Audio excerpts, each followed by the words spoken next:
when our legs speak, but we don't listen. Sometimes it seems like our energy is draining away.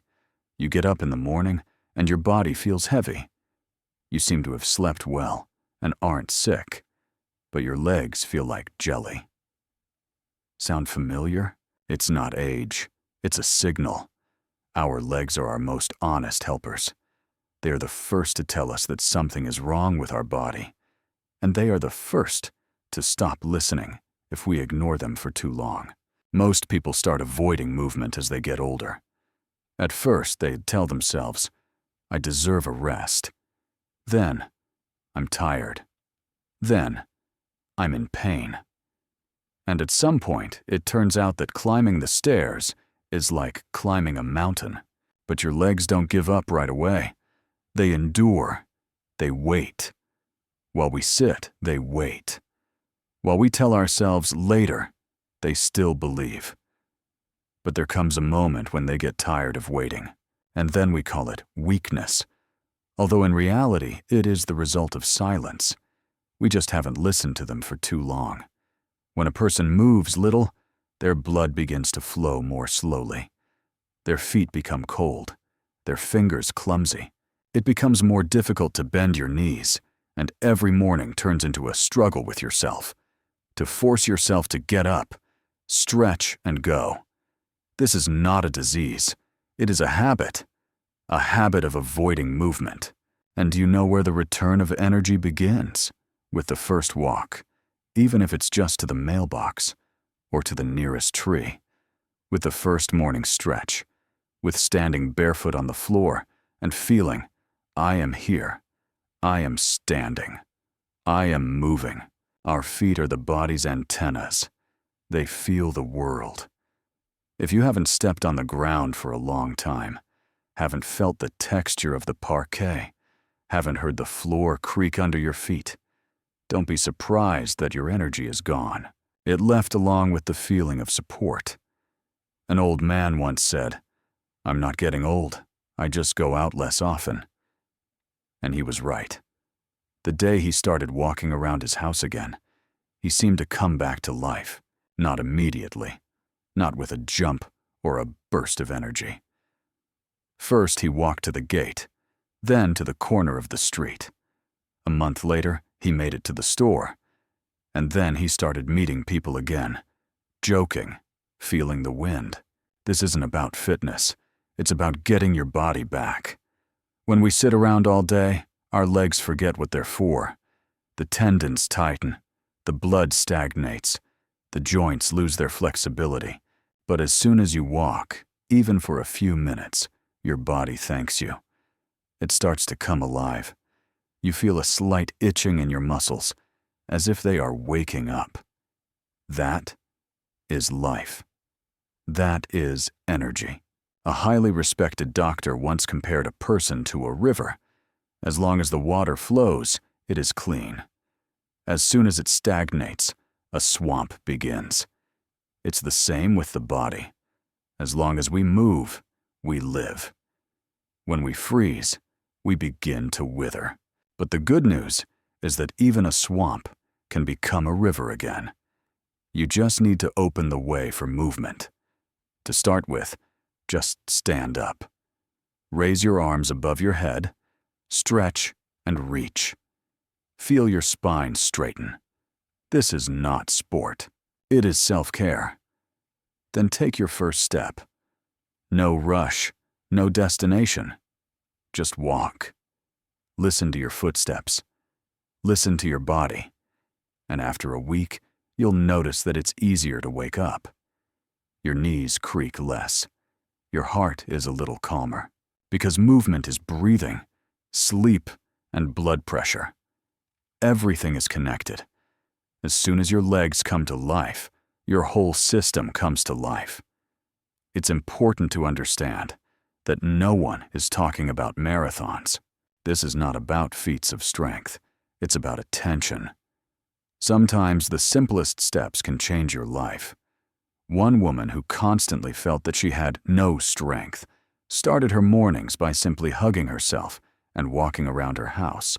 A month later, she admitted, I feel like I've come back to myself. And it all started with the first lap, with one step. So if you feel like your energy is draining away, don't look for it in pills. Listen to your feet. Put them on the floor. Walk around. Feel your heels touching the ground. Feel your knees working. And you will see that your body still wants to live. It's just waiting for you to hear it again. There is one habit that is rarely thought about when it comes to fatigue, but it is this habit that saps our strength every day, leaving us with a foggy head, a heavy body, and the desire to lie down immediately after eating. This habit is eating the wrong things at the wrong time. Sometimes it seems as if the body shuts down after eating. You sit down, eat, and that's it. Laziness sets in. You start to feel sleepy, and you don't even want to talk. And you think, well, maybe I just ate too much. But in reality, you've overloaded yourself. Not by volume, but by combination. The quality of food is not about fashion or diets. It's about how you feel half an hour after eating. If you feel like lying down on the sofa after breakfast, that's not normal. If you feel like the day is over after lunch, it's not because of your age. It's a signal. Food should fill you up, not extinguish you. It should give you clarity, not cloud your mind. That's the difference between food and fuel. The most common mistake is to start the day with empty food. Cookies, a bagel, a sandwich on the go, tea with sugar. All of these send a signal to your body to stay afloat. Blood sugar rises, and you seem to wake up. But within an hour, your energy is gone again. You start to feel sluggish, and your hand reaches for something else. The whole day goes by like this, up and down. One moment you're energized, the next you're tired. One moment you're cheerful, the next you're depressed. This isn't a mood, it's chemistry. Simple physical chemistry. When the body does not receive fiber, living food, warm natural energy, it stops cooperating with us. Inflammation occurs, joint pain begins, and a feeling of bloating appears. And a person begins to think, well, I guess I'm getting old. But in reality, they are just tired of digesting what is not right for them. There are foods that work like cotton wool. They envelop, slow down, and prevent us from hearing our bodies. And there are foods that give us a spark. Steamed vegetables, porridge cooked with love, a handful of nuts, a little oil to prevent dryness from within. This is what caring is all about. This is fuel for the body. Doctors often say, breakfast is key. But no one explains why. Because morning is when your body comes out of recovery mode. And if you feed it noisy, artificial food at that moment, it stops listening, like a horse that has been pulled on the reins. But if you give it warm, soft food, it will thank you. Many people underestimate the power of simple things. Oatmeal with grated apple and a drop of oil can give you more energy than coffee and cake. Stewed pumpkin with cinnamon not only warms the stomach, it gives a feeling of peace. It's as if someone said to you, everything is fine. You are safe. Live slowly. But habits don't change overnight, especially if your fridge is full of things that have long since become convenient. The important thing is not to forbid yourself everything, but to start small. Replace one slice of bread with whole grain bread. Add one vegetable. Remember the taste of real butter. Not margarine, not a substitute, but butter that smells like warmth. There is one secret. As soon as a person starts listening to their body, it starts giving them clues. It reaches for what is alive. It turns away from what overloads it. One woman said, I thought I loved sweets my whole life, but when I stopped eating them every day, I suddenly tasted pears. I didn't know they were so sweet. That's it. The return of the senses. That is the path to energy. And food is not just about nutrients. It's about rhythm. When a person eats in a hurry, swallowing, washing it down, getting distracted, they are taking away their gift of hearing. Because food is a dialogue with yourself. How you eat is how you live. If you eat hastily, you exhaust yourself.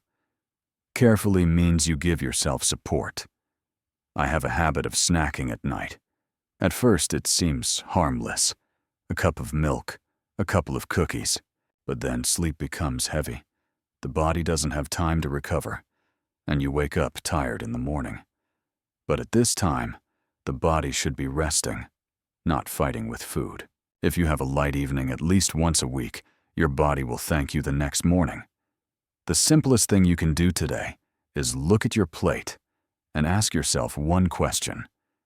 Does this give me strength or drag me down? The answer is always honest. The body does not lie. It either comes alive or fades away. And remember, there is no right food for everyone. There is food that is right for you. And if you start to notice that one dish makes you want to sing, and another makes you want to lie down, then you have already started to return to yourself. Many people think that the main thing is to go to bed early, that it's enough to close your eyes and everything will restore itself. But if it were that simple, we would wake up in the morning feeling refreshed, like after a good rain, when the air is clean and light. Instead, many people feel like there's dust in their bodies in the morning. They open their eyes and feel empty inside. It's as if the night has passed, but it's as if it never happened. Sleep is not just a pause. It is a workshop where the body repairs itself, where every cell receives the instruction, repair yourself. And if the workshop works in darkness, without interference, without noise, in the morning, a person wakes up new. But if there is noise, anxiety, unresolved emotions, heavy food, then the morning is ruined. There is a simple truth. The body sleeps only when it is calm. It does not know how to rest when it is anxious. It cannot relax if the mind is racing with thoughts like the wind blows dust along the road. That is why it is so important not just to sleep, but to be ready for sleep, to be in a state where you can let go of the day, to stop, to believe that everything that needed to be done has already been done. But modern life often does the opposite. 2 hours before bedtime, a loud movie, heavy food, a conversation that won't let you rest, light from your phone, the news. All of this is like a light left on in a workshop. The body is waiting for darkness, and we force it to stay awake. And then we wonder why our sleep is shallow, why we wake up in the middle of the night, why our heart beats unevenly. The answer is simple. The workshop is being disturbed, and if you remove the disturbances, it will start working again. A peaceful evening is not a luxury. It is medicine. It is the key to the next day. There is a woman who suffered from insomnia. She tried everything. Teas, drops, walks. But she still couldn't sleep. Until one day she turned off the TV an hour before bedtime. Just like that. And she started reading a warm book. Not about politics, not about problems, about something kind, where no one was shouting. And you know what happened? For the first time in years, she slept through the night, because her mind calmed down. It was no longer on the defensive. It began to trust. Sleep is trust. If the mind doesn't trust the world, it doesn't let go. It keeps its hand on the door handle all the time in case it needs to run away. And the body waits. When will they let me go? A man, already in his mature years, turned on the radio every night to drown out his thoughts. He thought it would help him fall asleep, but in reality, he was just scaring himself with the news. And when he stopped doing that, when he replaced the noise with light music or silence, he felt quieter inside for the first time. Sleep came as a friend, not an enemy. Sometimes fatigue does not go away because a person sleeps but does not rest. They take their quarrels, resentments, and anxieties to bed with them. And sleep does not like heavy baggage. It closes the doors when it feels the weight, and then the body tosses and turns. The heart beats unevenly, dreams disturb, and in the morning it feels like a stone on the chest. To get a good night's sleep, you need to invite it in. Calmly, warmly. Turn off the lights. Turn off your thoughts. Tell yourself, everything that needs to happen has already happened. Everything that doesn't need to happen can wait. Sometimes a warm shower helps. Sometimes a quiet walk helps. Sometimes it's just patting yourself on the shoulder and saying, "You did what you could." Let the night do the rest. A doctor once said, "Sleep is like breathing. If you disrupt it, it becomes shallow. If you give it space, it will return." The same goes for rest. It doesn't happen on schedule. It comes when it feels like it's needed. And most importantly, don't beat yourself up for not being able to sleep. Don't turn nighttime into a battle, because every attempt to fall asleep as soon as possible only pushes sleep away. But if you create a cozy atmosphere instead, turn off the bright lights, turn off the TV, drink some warm water, put on soft pajamas, and sit in silence, then your body will begin to believe that it can relax, and then it will start to rest. And do you know how a real morning begins? With how the evening went. If the evening was good, the morning will be strong. If the evening was restless, the morning will bring fatigue. So caring for tomorrow begins with today's silence. Sometimes, everything is fine with a person. Their heart beats steadily. Their test results are no worse than those of young people. They seem to sleep well, and their diet is more or less adequate. But they still have no energy, and every day begins with the feeling that someone has placed a bag on their shoulders. It is invisible, but heavy, and no matter how much you rest, it doesn't go away. So, very often the reason is not in the body. The reason is in the thoughts, not the ones we voice, but the ones we keep inside. Quietly, for a long time. Day after day. The ones that seem familiar, but are truly exhausting. It may be guilt for not having done something in time, or for not helping, or for making a mistake a long time ago. It could be an old grudge that you carry around like a stone in your pocket, or anxiety about loved ones that doesn't go away day or night, or just a quiet feeling that you are no longer needed, no longer important, that you have become in the shadows. All these thoughts are like constant background noise. They sap your strength more than any illness, because the mind is a powerful machine. And if it's in alarm mode, your body will tire, even if you're just lying down. There's a peculiar thing. As we get older, we start to think more. Not because we want to, but because we're less distracted. The children have grown up.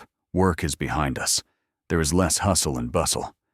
This means more space for memories, regrets, and thoughts that were previously hidden behind our daily activities.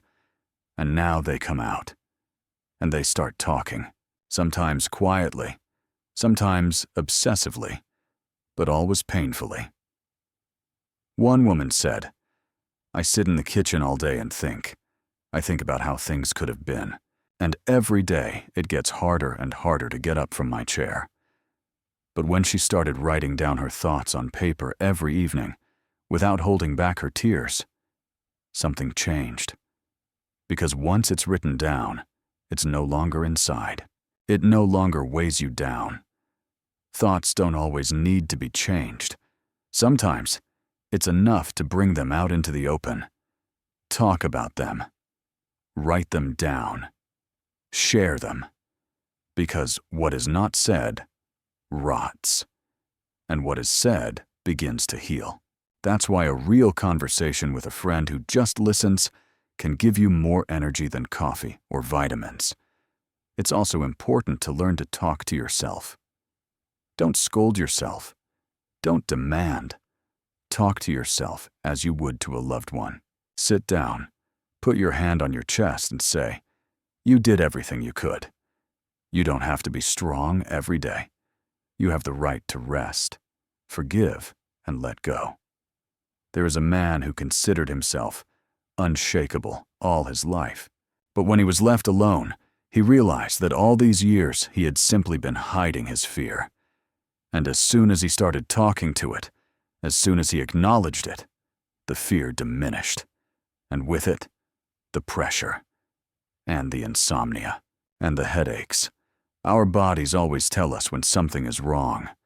We feel tightness in our chest, a lump in our throat, tremors in our hands. It's not just about medicine. It's about the conversation that never happened. And as soon as it happens, the body exhales.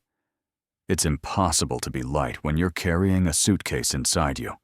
And often, we carry other people's suitcases. Words spoken by others. Expectations that were not met. Conversations that never happened. It all builds up and weighs you down. And it seems like you just went to the store, but when you come back, it's like you ran a marathon. But you can choose differently. Don't carry it around. Don't hold on to what hurts you. Tell yourself, that was then. That's over. And I'm here. Right now. It's not about weakness. It's about self-respect. It's about choosing to live without unnecessary baggage. Some people are afraid of appearing weak if they admit that they are struggling.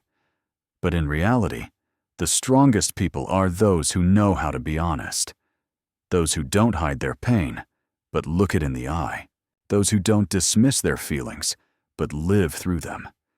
Because only what we experience goes away. Everything else stays and takes away from us. So if you feel tired for no reason, try not to look for the answer in your body. Ask your heart, what don't I want to hear? What am I not allowing myself to think about? What am I still holding on to? And maybe the answer will come. First in the form of tears, then in the form of a sigh, and then in the form of lightness.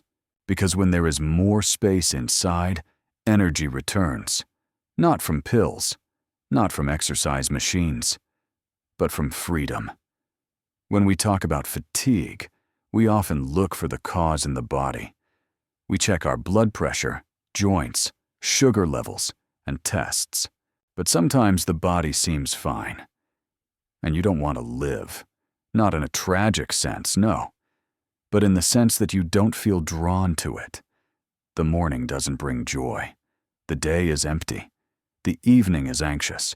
And every day is like the one before. Like one gray sky after another. At times like these, it's important to remember that energy isn't just in your muscles. It's in your meaning, in your desire, in why you wake up. If the day doesn't await you with interest, your body won't rush to get up either. One woman said that for years she felt like a shadow. Everything was right. Her diet, her routine, her walks. But there was no joy, until one day she remembered how much she loved to sew. Just sewing, for herself, for her soul. She took out her old sewing machine, and from the first stitch, it was as if she had breathed new life into herself. 3 months later, her face lit up. She wanted to live again. Not because anything had changed on the outside, but because she felt warm on the inside. Fatigue is not a sentence. It is an invitation to listen, to rethink, to turn around.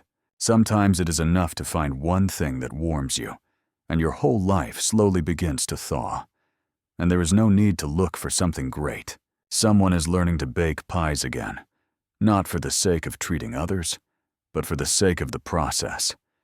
Some people grow dill on their windowsills and smile at every leaf.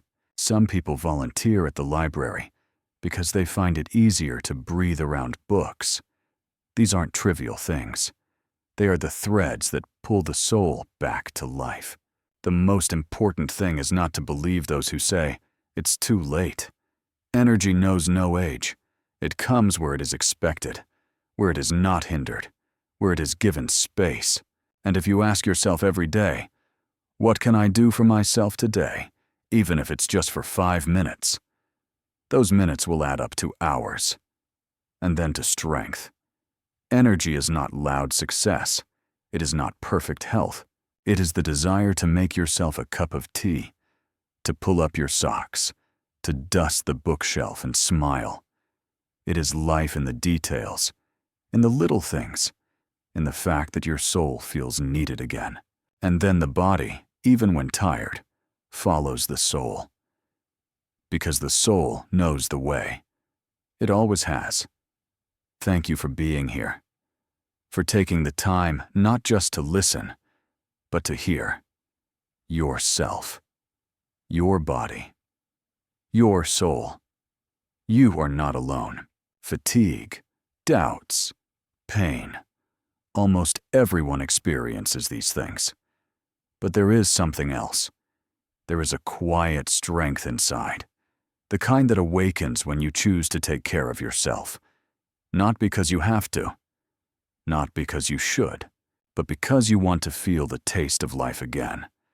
And if after this meeting you do just one thing, go outside for 5 minutes, turn off the TV before bed, look at the food on your plate a little more carefully, that's already a step, a small one, but a real one. Energy doesn't come back loudly.